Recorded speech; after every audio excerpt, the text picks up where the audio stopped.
ప్రభునందు ప్రియులారా, గత రాత్రి యోవేలు గ్రంథాన్ని గురించి ఉపోద్ఘాతం కొంత ధ్యానం చేశాం. మొదటి అధ్యాయం ముఖ్యాంశం భాగాలు చూశాం. మొదటి 3 వచనాలు కూడా రాత్రి కొంతవరకు విన్నాం. 4, 6 వచనాలు చదువుకున్నాం. ఇందులో అక్షరార్థమైన పాఠం ఉంది, ప్రవచన పాఠం ఉంది, ఆత్మీయ పాఠం ఉంది. ఈ 3 మనం విందాం. 4వ వచనం చదవండి. 4వ వచనం. ఆ బంగళ పురుగులు పంపించాడు, అవి కొంత తిన విడిచిపెట్టినాయి, మిడతలు తినేసినాయి. మిడతలు కూడా వచ్చినాయి, వాటిని తిన్నాయి. వాటిని విడిచిన దాన్ని పసర పురుగులు తిన్నాయి. చీడ పురుగులు, అవును, ఇలాగూ 4 రకాల పురుగులు వారి పైర్లను పాడు చేసినవి. దేవుడే పంపించాడు. ఎందుకు? ఆమోసు 4:9 చూడండి. ఎందుకు పంపించాడు? ఆయన వైపు తిరగాలని, ఆయన నమ్ముకోవాలని, ఆయన కొరకు జీవించాలని. కొన్నిసార్లు దేవుడు మనకు శ్రమలు కలిగిస్తాడు. కనుక ఇలాంటి శ్రమలు మనం వచ్చినప్పుడు మనం వెరుగుదాం. కీర్తన 119:67లో శ్రమ కలుగ మునుపు నేను త్రోవ విడిచితిని, ఇప్పుడు నీ వాక్యం అనుసరించి నడుచుకొనుచున్నాను. శ్రమలు మన క్రమంలో పెడతాయి. 71 వచనంలో కూడా నీ కట్టలు నేను నేర్చుకున్నట్లు శ్రమ నుండి నాకు మేలాయను. ఇలాంటి శ్రమలు మన కొరకు కలిగిస్తాడు. ఎందుకంటే మనం ఆయన అనుసరించాలని, ఆయన మాటలు వినాలని, ఆయనకు లోబడి జీవించాలని ఇలాంటి శ్రమలు కలిగిస్తారు. అయితే ఈ 4 పురుగులు అక్షరార్థమైన పురుగులు మాత్రమే కాదు, మరొక భావం ఉంది. 6వ వచనం చూడండి. లెక్కలేని బలమైన జనాంగం, నా దేశం, ఇశ్రాయేలు దేశం, కనాను దేశం. ఇశ్రాయేలీల ద్రాక్ష తోట మనం ఎరుగుదాం. 80వ కీర్తన 8వ వచనంలో ఐగుప్తు నుంచి నీవు ద్రాక్ష వల్లని తెచ్చిదివి, అన్యులను వెళ్ళగొట్టి దాన్ని నాటాడు. ఇశ్రాయేలు జనాంగమే ద్రాక్ష తోట. చూడండి, యెషయా గ్రంథం 5వ అధ్యాయం 1 నుండి చదువుకుందాం. యెషయా గ్రంథం 5వ అధ్యాయం 1 నుండి. నా ప్రియుని గుచ్చి పాడి వినుడి, అతని ద్రాక్ష తోటను బట్టి. వినుడి, ద్రాక్ష తోట. ఏ కొండ మీద అండి? సత్వ భూమి కొండ. అంటే పాలు తేనెలు ప్రవహించే దేశంలో దేవుడు ఇశ్రాయేలు ద్రాక్ష తోట నాటాడు.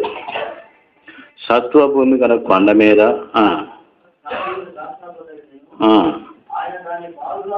బాగా త్రవ్వంటే యుద్ధాలు చేసి అన్ని జనులు వెళ్ళగొట్టి, రాళ్ళంటే శత్రువులను ఏరేశాడు. శ్రేష్టమైన ద్రాక్ష తీగలు నాటాడు. శ్రేష్టమైన ద్రాక్ష తీగలు. ఇంకేమన్నాడు? బురుజు మందిరం వేయించాడు.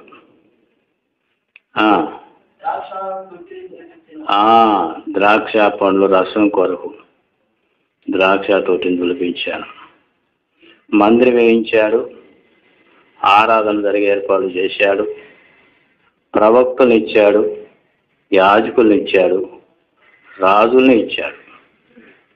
ఏ కొరత లేకుండా సమృద్ధిగా ఇచ్చాడు. కానీ ఏమైంది? ఎదురు చూచుండేను కానీ కారు ద్రాక్షలు కాశాను. అందుకే బలమైన జనాంగములను వారి మీదకి రప్పించాడు. గొంగళి పురుగులు ఒక బలమైన జనాంగం, పసల పురుగులు బలమైన జనాంగం, మిడతలు బలమైన జనాంగం, చీడ పురుగులు బలమైన జనాంగం. 4 సైన్యాలు వచ్చి ఇశ్రాయేలు దేశాన్ని పాడు చేశారు. వాస్తవమే. మొదటిగా బబులోను జనాంగం వచ్చారు. బబులోనీలు వచ్చి యూదులను చెరపట్టుకుని వెళ్ళి 70 ఏళ్ళు, ఎన్నేళ్ళు? 70 ఏళ్ళు. ఇర్మియా గ్రంథం 25:10 చూడండి. 25:10 ఇర్మియా గ్రంథం 25:10.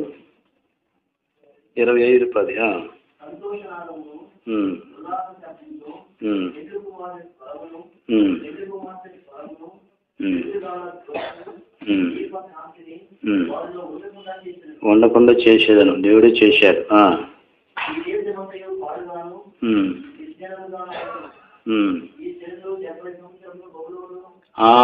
బబులోను దాసులు అవుతారు. బబులోను సైన్యాలు బలమైన సైన్యాలు వచ్చి వాళ్ళని చెడగొట్టుకుని వెళ్ళారు. క్రీస్తుకు ముందు 606 నుండి 70 ఏళ్ళు, 536 వరకు వారు బబులోను చెరలో ఉన్నారు. బబులోను చెరలో ఉన్నారు. గొంగళి పురుగులు బబులోనీలుగా చూచిన, ఆ తర్వాత పసల పురుగులు పారసీకులకు చూచిన. పారసీకులు కూడా యూదుల మీద పరిపాలన చేశారు. క్రీస్తు ముందు 536 నుండి 330 వరకు పారసీకులు ప్రపంచాన్ని పరిపాలించారు. ఇశ్రాయేలీలు వారికి బానిసలుగానే ఉన్నారు. ఆ తర్వాత మిడతలు గ్రీకులకు చూచిన అలెగ్జాండర్ వచ్చారు, పారసీకులను జయించారు, ప్రపంచాన్ని పరిపాలించారు. ఇశ్రాయేలు మీద కూడా పరిపాలన చేశారు. అలెగ్జాండర్ వాస్తవమే. అలెగ్జాండర్ ఇశ్రాయేలీల్ని అంత బాధించలేదు, కానీ అతని వంశంలో వచ్చిన లేక గ్రీకు రాజ్యంలో వచ్చిన అంత్యోకస్ ఎపిఫనస్ అనేవాడు యూదులను చిత్రహింసలు చేశాడు. మందిరాల్లో ప్రతి పంది రక్తం అర్పించి అపవిత్రపరిచారు. మక్కాబీలు వారిని ఎదిరించారు, మందిరాన్ని ప్రతిష్ఠ చేశారు, పవిత్రపరిచారు, ప్రతిష్ఠించారు. అదే యోహాను సువార్త 10:22లో ఆలయ ప్రతిష్ఠ పండుగ. క్రీస్తు ముందు 168 నుండి 165 వరకు అతడు ఇశ్రాయేలును బాధ పెడితే మక్కాబీలు అనే యాజకుని కుమారులు తిరుగుబాటు చేసి మందిరాన్ని పవిత్రపరిచి ప్రతిష్ఠ చేశారు. ఆ పండుగ ప్రతి ఏటా డిసెంబర్లో జరుగుతూ వచ్చింది. అదే డిసెంబర్ 25 అంటారు. కనుక ఆలయ ప్రతిష్ట పండుగ. అంత్యోకస్ ఎపిఫనస్ అనేవాడు వచ్చి ఇశ్రాయేలు చాలా హింసలు పెట్టాడు, చిత్రహింసలు చేశాడు. గ్రీకుల పరిపాలన కింద వారు ఉండిపోయారు. క్రీస్తు ముందు 330 నుండి క్రీస్తు ముందు 30 వరకు గ్రీకులు ప్రపంచాన్ని పరిపాలించారు. వాస్తవమే. ఇలా ఉండగా క్రీస్తుకు ముందు 30 నుండి రోమీలు పరిపాలించారు. గొంగళ పురుగులు బబులోనీయులకు సూచనై ఉండగా, పసరు పురుగులు పారసీకులకు సూచనై ఉండగా, మిడతలు గ్రీకులకు సూచనై ఉండగా, చీడ పురుగులు రోమీయులకు సూచన. క్రీస్తు జన్మించింది రోమా చక్రవర్తి కాలములో, కైసర అగుస్తు కాలములో. యేసు ప్రభువును వారు సిలువేశారు. ఆ పాపాన్ని బట్టి క్రీస్తు శకం 40లో రోమీయుడైన టైటస్ వచ్చి యెరూషలేమును జయించి వేల కొలది లక్షల కొలది ఇశ్రాయేలు చిత్రవంశం చేశాడు. క్రీస్తు శకం 70లో. కనుక ప్రభు మరణించిన తిరిగి లేచిన తర్వాత 40 ఏండ్లకు ఆ రోమా చక్రవర్తి వచ్చి ఇశ్రాయేలు హింసించాడు. అది మొదలుకొని ఇశ్రాయేలు చెల్లాచెదురై ప్రపంచ దేశాల్లో చెదిరిపోయి నేటి వరకు ఇశ్రాయేలు ప్రపంచ దేశాల్లో ఉన్నారు. ఇప్పుడిప్పుడు చేరుకుంటున్నారు. చేరుకున్న తర్వాత మళ్ళా ప్రభు వచ్చి వాళ్ళు రక్షించి విమోచించి వారు శాశ్వతంగా రాజ్యంలో ఉన్నట్లుగా చేస్తాడు. ఈ 4 పురుగులు 4 బలమైన జనాంగములు. క్రీస్తుకు ముందు 606 నుండి 536 వరకు బబులోనీయులు పాలన కింద ఉన్నారు. 536లో పారసీక దేశపు రాజైన కోరేష్ బబులోను జయించి ఇశ్రాయేలును విడిపించాడు. వారు స్వదేశానికి వచ్చి మందిరం కట్టుకున్నారు. ఆయన పారసీకుల పరిపాలనలోనే ఉన్నారు. క్రీస్తు ముందు 536 నుండి 330 వరకు 200 ఏండ్లు పారసీకులు ప్రపంచాన్ని పరిపాలించారు. 330 నుండి 30 వరకు గ్రీకులు పరిపాలించారు. గ్రీకుల పాలన కింద వారు ఉన్నారు. క్రీస్తు పూర్వం 30 నుండి క్రీస్తు శకం 364 వరకు రోమీలు ప్రపంచాన్ని పరిపాలించారు. ఇవన్నీ కూడా దానియేలు గ్రంథంలో చెప్పబడినట్టుగా, దేవుడు చెప్పినట్టుగా అక్షరాల నెరవేరిని. 2వ అధ్యాయంలో బంగారు శిరస్సు బబులోను రాజు చక్రవర్తి,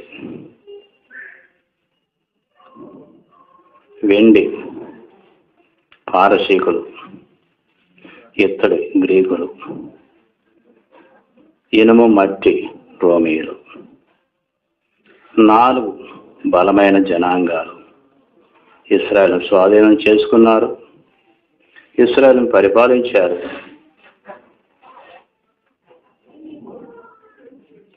అది మొదలుకొని టైటస్ చక్రవర్తి ద్వారా ఇశ్రాయేలు దేశం యెరూషలేము పాడు చేయబడినప్పటి ప్రపంచ దేశాల్లో చెల్లాచెదురైపోయారు. ఇప్పుడు చేరుకుంటున్నారు, స్వదేశానికి వస్తున్నారు. ప్రభు వస్తాడు, వారిని రక్షిస్తాడు. యుగాయుగాలు వారి పరిపాలన చేస్తారు. సరే గమనించండి.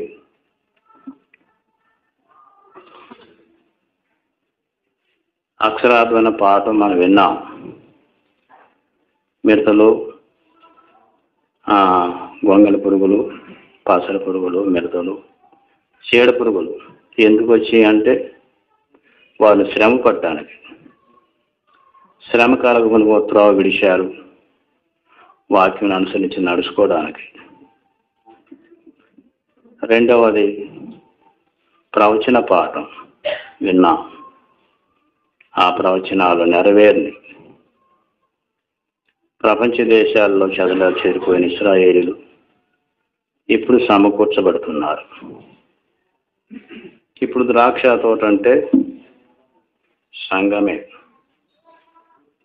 చూడండి, కొరింథీ మొదటి పత్రిక 3:9. కొరింథీ మొదటి పత్రిక, మేము దేవుని జతపని వారమై ఉన్నాము, మీరు అంటే సంఘము, దేవుని వ్యవసాయం అంటే తోట, ద్రాక్ష తోట, వ్యవసాయం పైరు. మీరు దేవుని వ్యవసాయమును, దేవుడు కట్టు గృహమునై ఉన్నారు. దేవుని వ్యవసాయము సంఘమే. 9:7 కూడా చూడండి. పౌలు అన్నాడు, 9:7 ఎవడైనను దండులో కొలువు చేయనా ఆ ద్రాక్ష తోట అంటే సంఘమే. వేసిన వాడు ఫలం తింటాడు. పౌలు, శీల, తిమోతి కొరింథీల మధ్య పనిచేశారు కనుక తోట ఏర్పడింది. ఆ ఫలం తినడానికి అవకాశం మాకు ఉంది అనే దాని కొరకు ఈ సాదృశ్యాన్ని చెప్తున్నారు. సొంత ఖర్చు దండుకలు చేయనా ద్రాక్ష తోట వేసి దాని ఫలం తినని వాడు ఎవడు? చేస్తాడు, ఫలాలు తింటారు. ఇక్కడ ద్రాక్ష తోట అంటే సంఘమే. మనకు కూడా 4 శత్రువులు ఉన్నారు. గొంగళి పురుగులు బబులోను ఎలుగు చూచిన అని విన్నాం.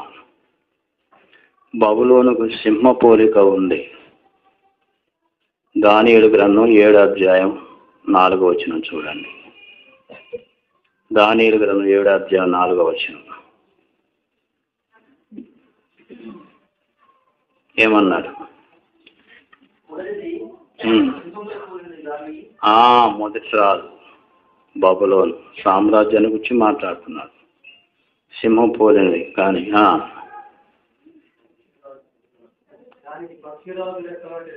2 రెక్కలు ఉండాను.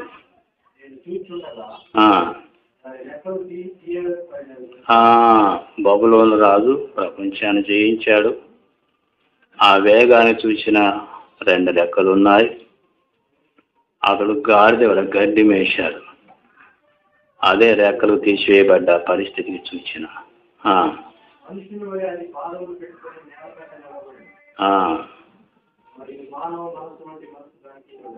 అవును, పశువులకు గడ్డి మేశాడు. ఆ తర్వాత మానవ మనసు అతనికి వచ్చింది. సింహ పోలిక బబులోను సామ్రాజ్యానికి ఉంది. మనకు కూడా ఒక సింహం ఉన్నాడు, గర్జించు సింహం, సాతాను, మనకు శత్రువు. అయితే ఆ సింహాన్ని ఏం చేశాడు ప్రభు? హెబ్రీ పత్రిక 2:14. హెబ్రీ పత్రిక, కాబట్టి ఆ పిల్లలనగా మనమే రక్తమాంసం గలవారం, ఆ ప్రకారమే మనమేక బలం గలవారిని. అపవాదం అంటే ఎవడండి? ఇక్కడ మరణం యొక్క బలము గలవాడు. మరణం యొక్క బలము గలవాడంటే మరణం వాడి ద్వారానే వచ్చింది. ఆదామును దేవుడు సృష్టించినప్పుడు కొంతకాలం జీవించి చచ్చిపోవాలని సృష్టించలా. ఏ వ్యాధి బాధ లేకుండా శాశ్వతంగా జీవించాలని సృష్టించారు. కానీ ఈ మోసగాడు అవ్వ దగ్గరకు వచ్చాడు, మోసం చేశాడు, తినవద్దన్న పండ్లు తినిపించాడు. అవ్వ తింది, ఆదాము తిన్నారు. ఆజ్ఞను అతిక్రమించారు. ఆజ్ఞ అతిక్రమమే పాపం. పాపముల జీతం మరణం. అలాగూ మరణం వచ్చింది. ఈ మరణానికి కారకుడు ఎవడు? అపవాది. కనుకనే ఇక్కడ ఒక పేరు ఉంది, మరణం యొక్క బలం గాడున్న అపవాదిని. యేసు ప్రభు మరణం అపవాదికి నాశనం కలిగించింది. యేసు ప్రభు మరణం కలిగినప్పుడు 5 అద్భుతాలు జరిగినాయి. మనందరికీ తెలుసు. దేశమంతా చీకటి కమ్మింది, భూమి గడగడ వణికింది, బండలు బద్దలుగా పగిలిపోని, దేవాలయపు తెర పైన కిందికి 2గా చెరిగింది. చనిపోయిన భక్తులు సమాధి నుంచి బయటికి వచ్చారు. ఈ 5 అద్భుతాల కంటే యేసుక్రీస్తు మరణం ద్వారా ఇక్కడ ఉన్న అద్భుతం చాలా గొప్పది. అపవాదిని నశింపజేశాడు. జీవితకాలమంతా మరణ భయానికి లోబడి మనకు విడుదల ఇచ్చాడు. యేసుక్రీస్తు మరణము ద్వారా అపవాదికి నాశనం కలిగింది. జీవితకాలమంతా మరణ భయానికి లోబడి మనకు విడుదల కలిగింది. అవును, అది గొప్ప విషయం. మనము యొక్క బలం గల అపవాదిని నాశనం చేశాడు, మనకు విడుదల ఇచ్చాడు. విడుదల పొందినారా? పొందిన వారు ఎవరైనా ఉంటే ఇంకా విడుదల పొందకుండా ఉండవలసిన అక్కర లేదు. ప్రభు అనుకూలపరిచాడు. అయితే సాతాను ఇప్పుడు ఉన్నాడు కానీ దేవునికి లోబడి అపవాదిని ఎదిరిస్తే వాడు పారిపోయే పిరికి పందుగా ఉన్నాడు. శిలువకు ముందున్న శక్తి వాడికి లేదు. దేవునికి లోబడి అపవాదిని ఎదిరించండి, అప్పుడు వాడి మీద నుండి పారిపోతాడు. కనుక సాతాను మీద జయం మనకిచ్చాడు. తర్వాత పారసీకులు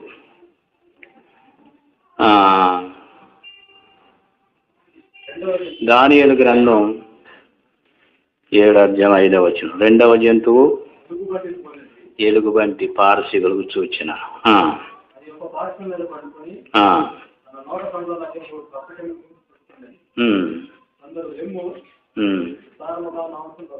భక్షించము. పారసీకులు భక్షించేవారు. వీరు శరీరానికి సూచన. యేసు ప్రభు సాతాను ఆయన శిలువ మరణం ద్వారా జయించాడు, మనకు జయమిచ్చాడు. కానీ శరీరం మీద కూడా జయమిచ్చాడు. చూడండి, గలతీ పత్రిక 5:24. గలతీ పత్రిక 5:24. విరోధమైన ఏమీ లేదు, క్రీస్తు సంబంధులు శరీరం దాని ఇచ్చలతోనూ శిలువ వేసి ఉన్నారా? వేయుదురా? వేసి ఉన్నారు. అయిపోయింది. యేసు ప్రభు శిలువలో మన శరీరం కూడా శిలువ వేయబడింది. ఉదాహరణ వినండి. యేసుక్రీస్తు 2000 ఏళ్ల క్రితం శిలువ వేయబడ్డాడు. వాస్తవమే. ఇవాళ ఒక వ్యక్తి యేసు ప్రభువుని నమ్ముకున్నాడు. యేసు ప్రభువుని నమ్ముకుంటే అతని కొరకు ఈరోజు శిలువ వేయబడాలనా? అప్పుడు శిలువ వేయబడిన ఆ శిలువ కార్యంలోనే ఈరోజు నమ్ముకున్న వారు కూడా పాపక్షమాపణ ఇమిడి ఉంది.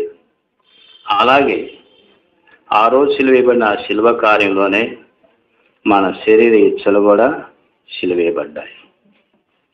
ఏమన్నాడు 5:24 వచనంలో? క్రీస్తు యేసు సంబంధులు. ఏ సంబంధులు అండి? మనమే సంబంధం. క్రీస్తు యేసు సంబంధులేగా. ఏం జరిగింది? శరీరము దాని ఇచ్చుల దురాశలు శిలువ వేయబడి ఉన్నారు. ఆ అనుభవం కలిగి నేను క్రీస్తు కూడా శిలువ వేయబడ్డాను. పౌలు అన్నాడు, నేను క్రీస్తు కూడా శిలువ వేయబడ్డాను. ఇక జీవించి వాడను నేను కాను, క్రీస్తు నా యందు జీవిస్తున్నాడని గలతీ 2:20 చెప్పాడు. సరే, గమనించండి. గలతీ 5:16 చూడండి.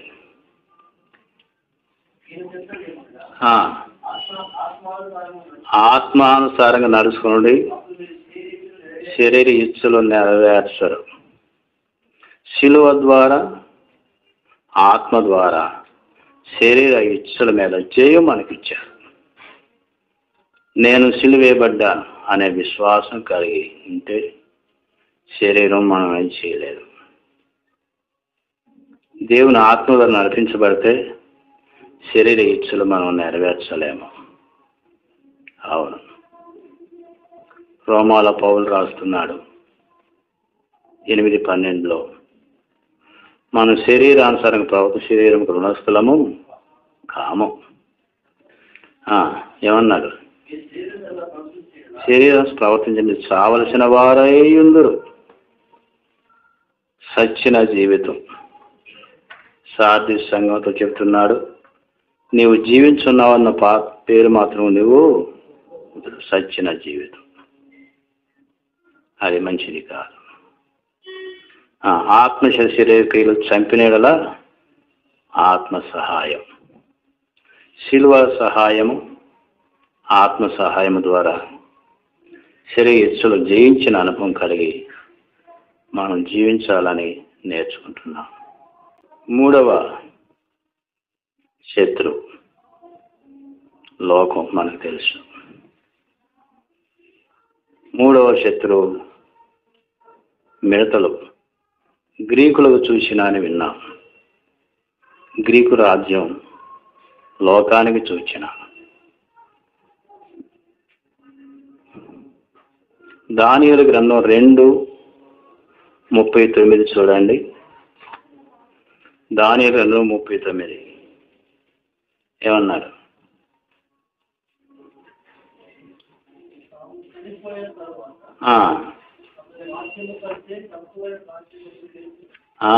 తక్కువైన రాజ్యం అది పారసీకుల రాజ్యం.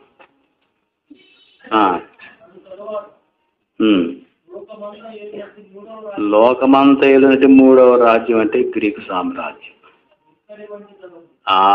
లోకమంతా ఏలేటువంటి రాజ్యం కనుక గ్రీకులు లోకానికి సూచన. మన 3వ శత్రువు లోకము. లోకం క్రీస్తు కూడా సిలువేయబడింది. గలతీ పత్రిక 6:14 చూడండి. గలతీ పత్రిక 6:14 ఏమన్నాడు? అయితే మన ప్రభువు యేసు శిలువను తప్ప అతిశయించిన దూరమవును గాక, దాని వలన నాకు లోకమును శిలువ వేయబడి ఉన్నాం. అయిపోయింది. నాకు లోకం శిలువ వేయబడింది, లోకానికి నేను సిలువేయబడ్డాను. లోకం మన విషయంలో చచ్చిపోయింది, లోకం విషయంలో మనం చచ్చిపోయాం. సచ్చిన శవము లాంటి లోకానికి మనకు సంబంధము లేదు. లోక విషయంలో సచ్చిన శవాలాంటి మనల్ని లోకం వాడుకోదు. యేసు ప్రభు శిలువ ద్వారా లోకం మీద మనకు విజయం. సాతాను నశింపజేశాడు, ఎదిరిస్తే పారిపోయే పిరికి పందగా చేశాడు. దేవునికి లోబడి వాడిని ఎదిరించుదాం. వాస్తవమే. 2వది శరీర ఇచ్ఛల మీద ప్రభు విజయం ఇచ్చాడు. ఆయన శిలువలో మన శరీర ఇచ్ఛలు కూడా సిలువేయబడ్డాయి. ఆత్మ ద్వారా శిలువ ద్వారా శరీరం మీద జయం మనకి ఇచ్చాడు. మూడవది లోకం మీద జయం మనకి ఇచ్చాడు. యేసు ప్రభు సిలువేయబడ్డాడు. ఆ శిలువలో లోకం మన విషయంలో సిలువేయబడింది, లోకం విషయంలో మనం సిలువేయబడ్డాం. సచ్చిన లోకానికి, శవం లాంటి లోకానికి మనకి సంబంధం లేదు. ప్రభువు సిలువలో చనిపోయిన మనకు లోకం మనల్ని వాడుకోడు. లోకం మీద విజయం మనకి ఇచ్చాడు. వాస్తవమే. నాలుగవ శత్రువు దుర్బోధకులు. చూడండి, యోహాను మొదటి పత్రిక 4:4. యోహాను మొదటి పత్రిక 4:4.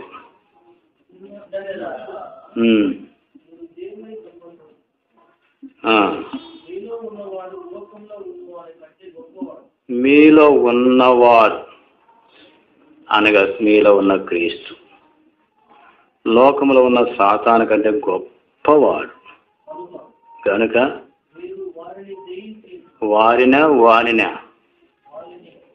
వాణిని అంటే సాతాను, ఇక్కడ వారిని అన్నాడు. వారెవరో మొదటి వచనం 4:1. అబద్ధ ప్రవక్తలే, వారి మీద జయం ఇచ్చాడు.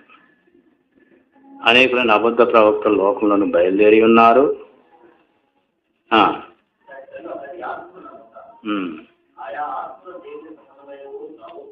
పరీక్షించాలి, తెలుసుకోవాలి. దుర్బోధకుల మీద జయం మనకిచ్చాడు. ఎందువల్ల అంటే మనలో క్రీస్తు ఉన్నాడు, లోకములో సాతాను ఉన్నాడు. సాతాను కంటే మనలో ఉన్న క్రీస్తు గొప్పవాడు. మీరు వారి అనగా దుర్బోధకులను జయించారు. ఎందుకంటే దుర్బోధకులకు యజమానుడు ఎవరు? అపవాది. చూడండి, కొరింథీ 2వ పత్రిక 11వ అధ్యాయం 13, 14, 15 వచనాలు. అనగా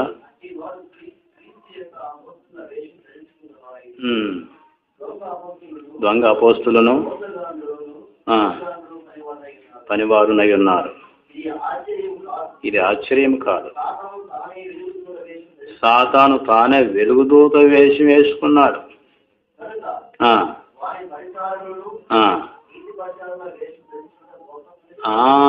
వాని పరిచారకులే తప్పుడు బోధకులు, అబద్ధ బోధకులు, వాని పరిచారకులు గనుక వానికంటే గొప్పవాడు మనలో ఉన్నాడు గనుక లోకములో ఉన్న వానికంటే మీలో ఉన్నవాడు గొప్పవాడు.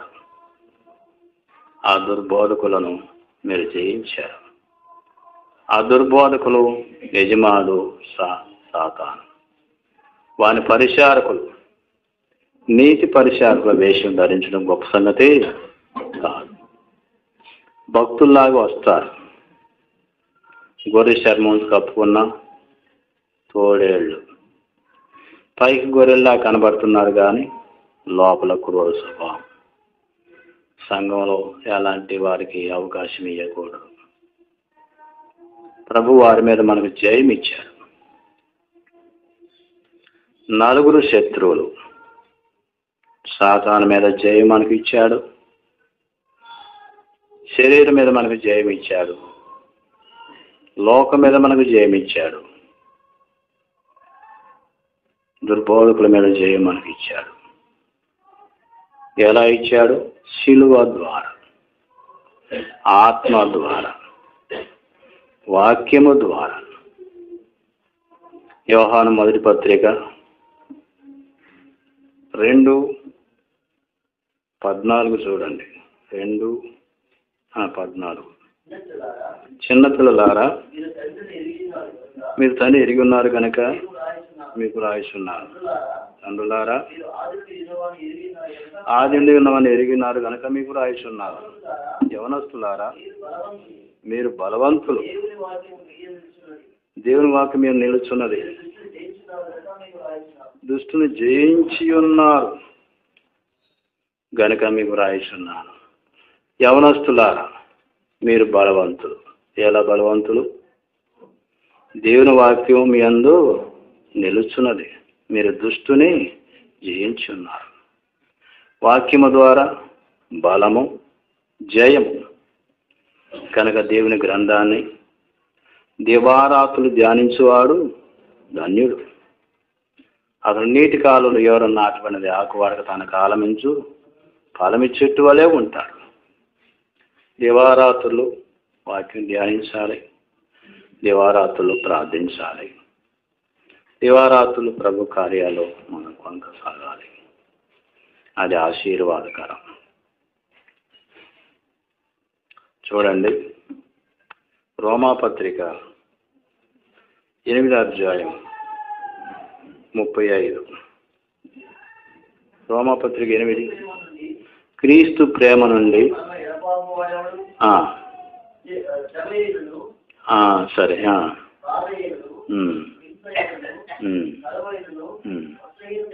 వస్త్రహీన చేయనను, ఉపద్రవమైనను, ఖడ్గమైనను ఎడబాపున ఇందు నుంచి రాయబడినదేమనగా, దినమెల్లమే వధింపడిన వారము, వధకు సిద్ధమైన గొర్రెలుగా ఎంచబడిన వారు, అయినను మనల్ని ప్రేమించే క్రీస్తు ద్వారా వీటన్నిటిలో సాతాను మీద, శరీరం మీద, లోకం మీద, దుర్బోధకుల మీద, వీటన్నిటిలో అత్యధిక విజయము.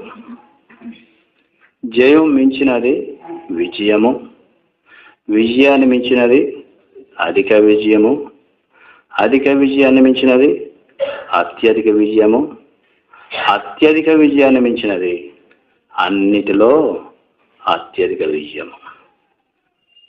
గొలియాతు అనే వాడిని చూసి ఇశ్రాయేలు పిరికి పందులై పారిపోయారు.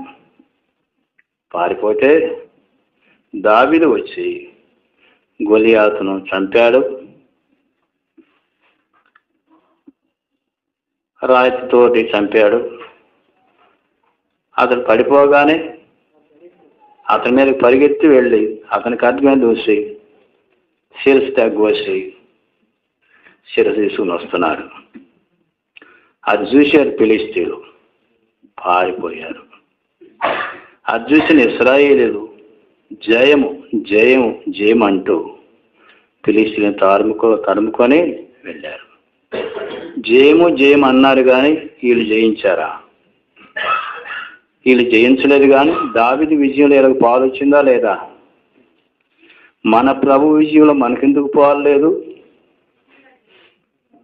దావీదు విజయంలో వారికి పాలు వచ్చింది. వారు జయము జయము అంటున్న వాస్తవమే. దావీదు జయించాడు, వారికి పాలు ఉంది కనుక తరుముకుంటూ వెళ్ళారు. మన ప్రభు విజయములో మనకెందుకు పాలు లేదు? ఉంది. ఆయన మనల్ని ప్రేమించాడు. మనల్ని ప్రేమించిన ఆయన ద్వారా అన్నిటిలో అత్యధిక విజయము ఉంది. అలాంటి విజయముతో విశ్వాసముతో కొనసాగుదాం. అది ఆశీర్వాదకరం. ఇశ్రాయేలుకు దావీదు విజయంలో పాలు దొరికినట్టుగానే మన ప్రభు విజయంలో సాతాను జయించాడు. శరీర ఇచ్చులు ఆయనతో కూడా సిలువేయబడ్డాయి. లోకాన్ని జయించాడు. దుర్బోధకుల మీద జయము మనకిచ్చాడు.